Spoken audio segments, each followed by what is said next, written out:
Hello everyone, सो ये हमारी UP DElEd second semester की क्लास है और आज की क्लास में हम वर्तमान भारतीय समाज और प्रारंभिक शिक्षा के पेपर को सॉल्व करेंगे। ये जो पेपर है वो 2016 का पेपर है।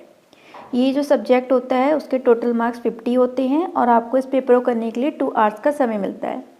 तो सबसे पहले हम वस्तुनिष्ठ प्रश्नों को सॉल्व करेंगे, उसके बाद लघु उत्तरीय और अति लघु उत्तरीय प्रश्नों के उत्तर मैंने हैंड रिटन फॉर्म में प्रिपेयर किया आपके लिए, उसके थ्रू हम उनको सॉल्व करेंगे।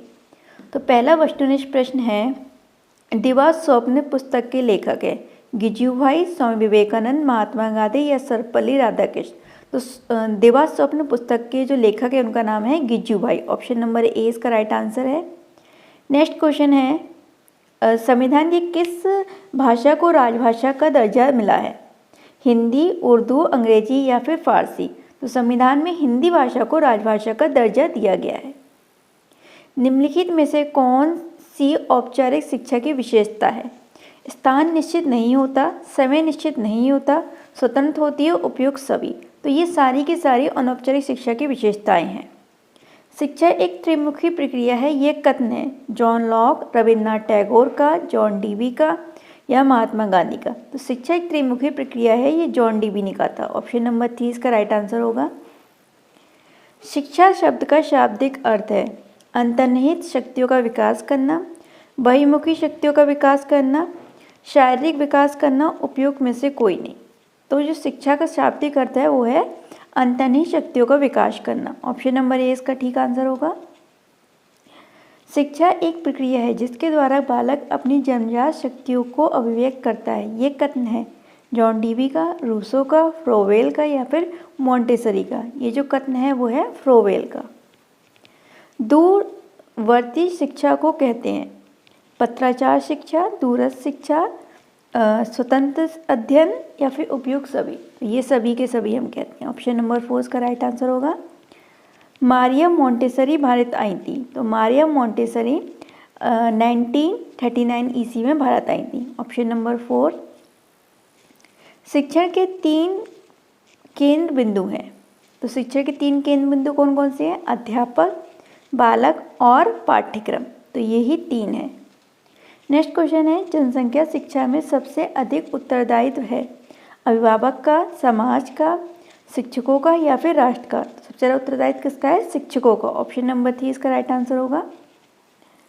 शिक्षण को रोचक और प्रभावी बना देता है चित्रकला, विज्ञान, शिक्षण में प्रयुक्त युक्तियाँ या लेखन की कला। तो शिक्षण में जो प्रयुक्त युक्तियाँ होती हैं वो शिक्षण को और ज़्यादा रोचक बना देती हैं। शिक्षा के अधिकार में क्रियान्वयन की प्रमुख चुनौती है प्रशिक्षित शिक्षकों का अभाव, दोषपूर्ण पाठ्यक्रम, शासनीय उदासीनता या फिर उपरोक्त सभी। तो इसका जो राइट आंसर है वो है ऑप्शन नंबर डी यानी कि 4 उपरोक्त सभी।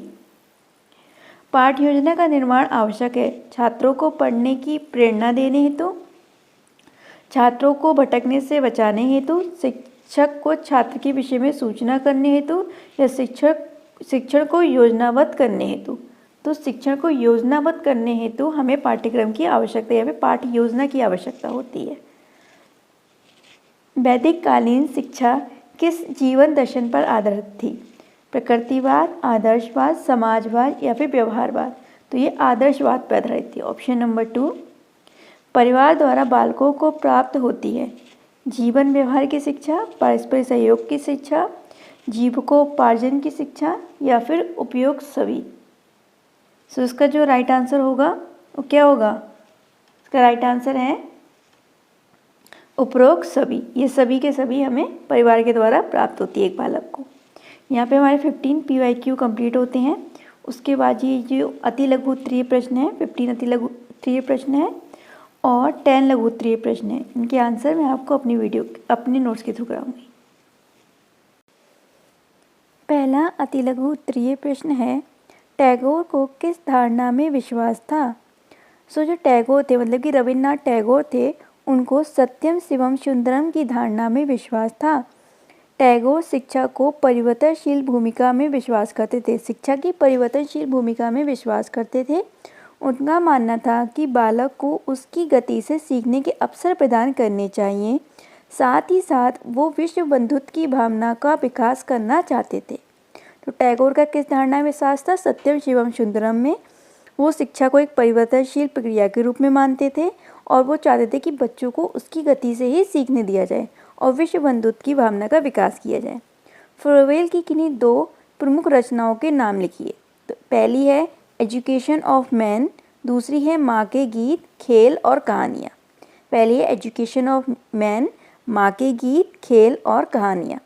नेक्स्ट क्वेश्चन है दूरस्थ शिक्षा की कोई 2 विशेषताएं लिखिए। तो दूरस्थ शिक्षा की कोई 2 विशेषताएं निम्नलिखित हैं। बालकों में स्वाध्याय की प्रवृत्ति का विकास होता है। वे बालक जो भौतिक परिस्थितियों के कारण पारंपरिक शिक्षा प्राप्त करने में असमर्थ होते हैं, उनके लिए गुणवत्तापूर्ण शिक्षा प्रदान की जाती है। अनौपचारिक शिक्षा के उद्देश्य लिखिए। अनौपचारिक शिक्षा पत्राचार, जनसंचार व समाज के द्वारा प्राप्त होती है। इस शिक्षा का कोई निश्चित उद्देश्य नहीं होता, ना ही निश्चित पाठ्यक्रम होता है, ना ही इसके लिए कोई निश्चित टीचर की व्यवस्था की जाती है। इसमें बालक स्वयं अपने स्वाध्याय के द्वारा या फिर समाज के द्वारा अपना अधिगम करता है और इसमें जो अधिगम करता है वो जो भी लर्निंग होती है वो उसके वर्तमान जीवन से संबंधित होती है मोस्टली। नेक्स्ट क्वेश्चन है मल्टीमीडिया क्या है? मल्टीमीडिया शब्द 2 शब्दों से मिलकर बना है, मल्टी प्लस मीडिया। मल्टी का अर्थ है बहुत या विविध, जबकि मीडिया का अर्थ है माध्यम। तो बहुत से माध्यमों द्वारा एकल जानकारी को आकर्षक व इंटरैक्टिव रूप में प्रस्तुत करना ही मल्टीमीडिया कहलाता है। मल्टीमीडिया में चित्र, ऑडियो, ग्राफ, वीडियो, संगीत आदि सम्मिलित होते हैं। नेक्स्ट क्वेश्चन है बौद्धकालीन शिक्षा की किन्हीं 2 विशेषताओं को उल्लेख कीजिए। तो बौद्धकालीन शिक्षा की कोई 2 विशेषताएं निम्न प्रकार हैं। पहली है बौद्धकालीन शिक्षा के लिए मठों में प्रवेश से पहले प्रवज्जा संस्कार होता था। नेक्स्ट है बौद्धकालीन शिक्षा प्राथमिक स्तर से लेकर उच्च स्तर तक दी जाती थी और जो भी बौद्धकालीन शिक्षा दी जाती थी वो निःशुल्क हुआ करती थी और इसकी जो बौद्धकालीन शिक्षा देने का जो मेन मोटिव था वो था मोक्ष की प्राप्ति। नेक्स्ट क्वेश्चन है आदर्शवाद के प्रमुख प्रवर्तकों के नाम लिखिए। प्लेटो, फ्रोवेल, सुकरात और हिंगल आदि आदर्शवाद के प्रमुख प्रवर्तक हैं। स्वामी विवेकानंद के बचपन का नाम क्या था? तो स्वामी विवेकानंद के बचपन का नाम नरेंद्र नाथ दत्त था। टैगोर ने शांति निकेतन विद्यालय की स्थापना कब और कहाँ की? तो 22 दिसंबर 1901 ईस्वी में रविन्द्रनाथ टैगोर ने पश्चिम बंगाल के बीरभूमि जिले में एक ब्रह्मचर्य आश्रम की स्थापना की। बाद में यही जो ब्रह्मचर्य आश्रम है वो शांति निकेतन के नाम से जाना गया। कब की थी इन्होंने? 22 दिसंबर 1901 में पश्चिम बंगाल की बीरभूमि जिले में ब्रह्मचर्य आश्रम की। वो ही किसके नाम से जाना गया? शांति निकेतन के नाम से जाना गया। नेक्स्ट क्वेश्चन है जनसंख्या शिक्षा की कोई एक परिभाषा लिखिए कि जनसंख्या शिक्षा है क्या, आपको इसकी डेफिनेशन लिखनी है। जनसंख्या शिक्षा एक शैक्षिक कार्यक्रम है जिसमें परिवार, समाज, राष्ट्र और विश्व की जनसंख्या की स्थिति का अध्ययन किया जाता है और जनसंख्या के प्रति छात्रों में जागरूकता बनाई जाती है या फिर जागरूकता का विकास किया जाता है। नेक्स्ट क्वेश्चन है जनसंख्या शिक्षा का मुख्य उद्देश्य बताइए। तो छात्रों में परिवार के आकार के प्रति समझ विकसित करना ताकि छात्र समझ सके अरे ये बहुत बड़ा परिवार है, हमें अपना परिवार इतना बड़ा नहीं बनाना है। जनसंख्या की वृद्धि के कारणों परिणामों को समझने में व्यक्ति की सहायता करना कि आप जो ये जनसंख्या बढ़ाते जा रहे हैं इसके क्या क्या कारण हैं, इन कारणों को दूर करिए और देखिए कि आप ये जनसंख्या बढ़ा रहे हैं तो इससे परिणाम क्या निकल रहे हैं। बेरोजगारी हो रही है, गरीबी आ रही है देश में, तो आप इस जनसंख्या को ना बढ़ाएं। तो ये जागरूकता फैलाना है। नेक्स्ट क्वेश्चन है पर्यावरण प्रदूषण का अर्थ बताइए। पर्यावरण में किसी घटक के कारण होने वाले अवांछनीय परिवर्तन को जो कि जीव जगत पर प्रतिकूल प्रभाव डालता है, मतलब कि गलत प्रभाव डालता है, उसे ही हम पर्यावरण प्रदूषण कहते हैं। पर्यावरण प्रदूषण मुख्यतः 3 प्रकार का होता है, जल प्रदूषण, वायु प्रदूषण और मृदा प्रदूषण। बुनियादी शिक्षा का प्रारंभ किसने किया? तो बुनियादी शिक्षा का प्रारंभ महात्मा गांधी जी ने किया था। उन्होंने इस शिक्षा का प्रारंभ वर्धा जो सम्मेलन हुआ था, शिक्षा सम्मेलन हुआ था, वहाँ पे इसको फर्स्ट टाइम इसका प्रस्ताव रखा था बुनियादी शिक्षा का। नेक्स्ट क्वेश्चन है, प्लेटो द्वारा स्थापित संस्था का नाम लिखिए। यह नाम क्या था? तो प्लेटो द्वारा जो संस्था स्थापित की गई थी उसका नाम था प्लेटोनिस्ट स्कूल ऑफ थिंक एंड अकादमी। इसे यूरोपीय महाद्वीप का उच्च शिक्षा की पहली संस्था माना जाता है और इसे दर्शन विद्यापीठ के नाम से भी जाना जाता है। नेक्स्ट क्वेश्चन है, राज्य से क्या अभिप्राय है? तो राज्य एक संगठित इकाई है जो सरकार के अधीन कार्य करती है, या फिर हम इस तरीके से भी कह सकते हैं, राज्य एक ऐसी राजनीतिक इकाई है जिसकी स्थापना नागरिकों के कल्याण, उनके अधिकारों की सुरक्षा, आंतरिक व बाह्य सुरक्षा आदि प्रदान करने के उद्देश्य से स्थापित किया जाता है। तो उसे हम क्या कहते हैं? राज्य कहते हैं। यहाँ पे हमारे अति लघु उत्तरीय प्रश्न कंप्लीट होते हैं 15। अब हम अपने लघु उत्तरीय प्रश्नों की तरफ चलते हैं। तो पहला लघु उत्तरीय प्रश्न है, प्रयोजनवाद के किन्हीं 4 गुण और उनके दोषों का उल्लेख कीजिए। तो आपको प्रयोजनवाद के 4 गुण लिखने हैं और 4 दोष लिखने हैं। यह आपका लघु उत्तरीय प्रश्न प्रथम है। तो प्रयोजनवाद के गुण, तो प्रयोजनवाद बालकों को व्यवहारिक जीवन हेतु तैयार करता है। प्रयोजनवाद विचार की अपेक्षा क्रिया को अधिक महत्व देता है। प्रयोजनवाद की सबसे महत्वपूर्ण देन प्रोजेक्ट पद्धति है। शिक्षा दर्शन के रूप में प्रयोजनवाद एक प्रगतिशील दर्शन है। तो ये सब इसके गुण थे। अब दोषों को देखते हैं कि क्या दोष है। प्रयोजनवाद हमें केवल भौतिक दृष्टिकोण प्रदान करता है, मतलब कि आध्यात्मिक दृष्टिकोण ये हमें प्रदान नहीं करता। आध्यात्मिक गुणों को ये महत्व ही नहीं देता। सत्य को परिवर्तनशील मानता है और ईश्वर के अस्तित्व को स्वीकार नहीं करता। शिक्षा का कोई भी एक निश्चित उद्देश्य नहीं होता, बस किए जा रहे, कोई भी उद्देश्य नहीं है प्रॉपर एक।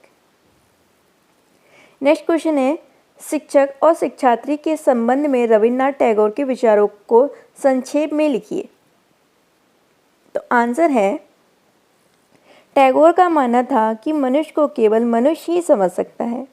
उन्होंने अपनी शिक्षा योजना में शिक्षक को महत्वपूर्ण स्थान दिया तथा वे शिक्षक को मुख्य आधार मानते थे। उनका मानना था कि शिक्षक का सबसे पहले एक अच्छा शिक्षार्थी होना चाहिए। जब तक शिक्षक खुद सीखता नहीं है तब तक वह छात्रों को पढ़ा नहीं सकता। शिक्षा को भारतीय संस्कृति पर आधारित होना चाहिए और मातृभाषा का समर्थन किया। तो रविन्द्रनाथ टैगोर ने क्या कहा है कि एक मनुष्य को एक मनुष्य ही सीख सकता है। तो उन्हें शिक्षा प्रणाली में शिक्षक को एक बहुत अच्छा मजबूत आधार कहा है।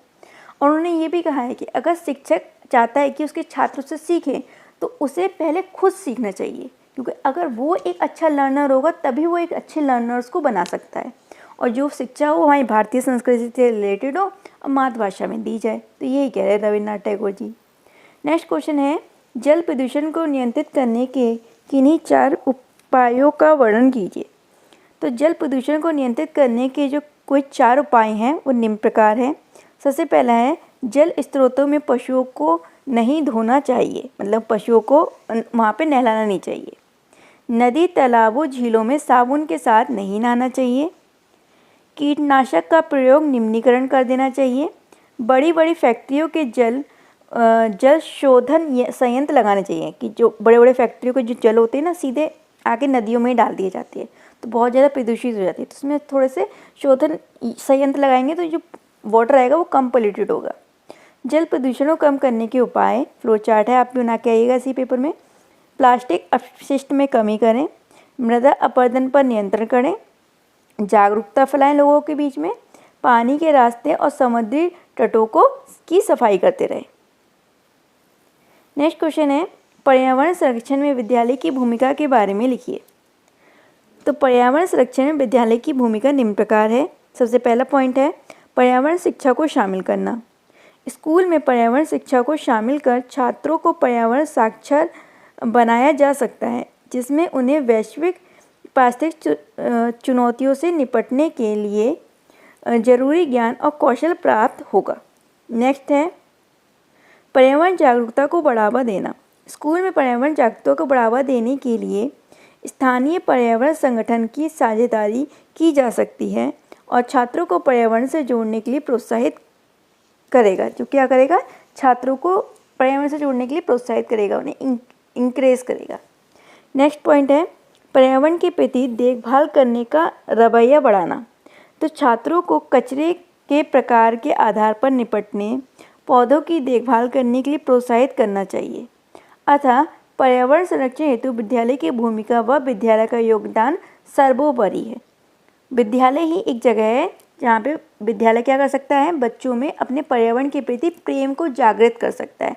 अलग अलग प्रोग्राम चला के, कैंपिंग चला के बच्चों में अपने पर्यावरण के प्रति देखभाल की भावना का विकास करके और पर्यावरण से संबंधित कहानियाँ और बहुत सारी चीज़ें सुना के। नेक्स्ट क्वेश्चन है, बाल श्रम किस प्रकार निःशुल्क एवं अनिवार्य बाल शिक्षा में बाधक है, स्पष्ट कीजिए। तो बाल श्रम का स्वरूप हमें प्रत्येक शहर व स्थान पर देखने को मिलता है। 14 वर्ष से कम उम्र के जो भी बालक और बालिकाएं कार्य करते हैं वे सब बाल श्रम की श्रेणी में आते हैं। बाहर बालकों का दुकानों पर कार्य करना और घरों पर बालिकाओं का साफ सफाई या बर्तन या खाने बनाने का कार्य करती हैं। इनका मुख्य कारण है कि प्रत्येक परिवार की आर्थिक स्थिति ऐसी नहीं होती कि वे स्कूल जा सकें, तो अपनी फैमिली को सपोर्ट करने के लिए वो लोग क्या करते हैं, काम करते हैं। इसी आधार पर 6 से 14 वर्ष के बालकों के लिए निःशुल्क एवं अनिवार्य प्राथमिक शिक्षा का अधिकार बनाया गया, परंतु फिर भी बालक स्कूल जाने के स्थान पर अपने परिवार की आधारभूत आवश्यकताओं की पूर्ति करने के लिए क्या कर रहे हैं, बाल श्रम किया करते हैं। तो क्या होता है, इस तरीके से बाल श्रम क्या है, जो 6 से 14 वर्ष के बच्चों के लिए प्राथमिक शिक्षा है उसमें एक बाधक सिद्ध हो रहा है। नेक्स्ट क्वेश्चन है, जनसंचार माध्यमों की बढ़ती भूमिका एवं उनके प्रभावों को अपने शब्दों में लिखिए। पहला है, जनसंचार माध्यम के जरिए सूचना का प्रसार होता है और लोग एक साथ आते हैं। राष्ट्रीय विकास होता है, लोगों को राष्ट्रीय विकास की जानकारी मिलती है, उन्हें पता लगता है कि इंटरनेशनली हो क्या रहा है, हमारे देश में क्या हो रहा है। लोगों को अभिव्यक्ति का मौका मिलता है। जनसंचार माध्यमों का इस्तेमाल सामाजिक, सांस्कृतिक और आर्थिक समस्याओं को सुलझाने के लिए किया जा सकता है। नेक्स्ट क्वेश्चन है, वैदिक कालीन शिक्षा की विशेषताएं बताइए। तो वैदिक कालीन शिक्षा की विशेषताएं निम्न प्रकार हैं। वैदिक कालीन शिक्षा का जब प्रारंभ होता था, जब बच्चा तैयार हो जाता था शिक्षा प्राप्त करने के लिए, तो उससे पहले उसका उपनयन संस्कार कराया जाता था। शिक्षा का स्वरूप मुख्यतः व्यक्तिगत था, मतलब कि व्यक्तिगत विभिन्नताओं का ध्यान में रखते हुए बालक को शिक्षा प्रदान किया जाता था। शिक्षा पुस्तकीय नहीं थी, बल्कि कैसी थी, व्यवहारिक थी। शिक्षा सार्वजनिक थी और निःशुल्क थी, इसमें कोई भी रुपए नहीं लिए जाते थे। शिक्षा में आवासीय व्यवस्था थी। वैदिक कालीन शिक्षा में वेदों का ज्ञान प्रमुख रूप से दिया जाता था। ये सब वैदिक कालीन शिक्षा की विशेषताएं थी। नेक्स्ट क्वेश्चन है, फ्रोबेल के अनुसार शिक्षा का उद्देश्य बताइए। तो आप सबसे पहले हम हेडिंग डालेंगे, फ्रोबेल के अनुसार शिक्षा का उद्देश्य।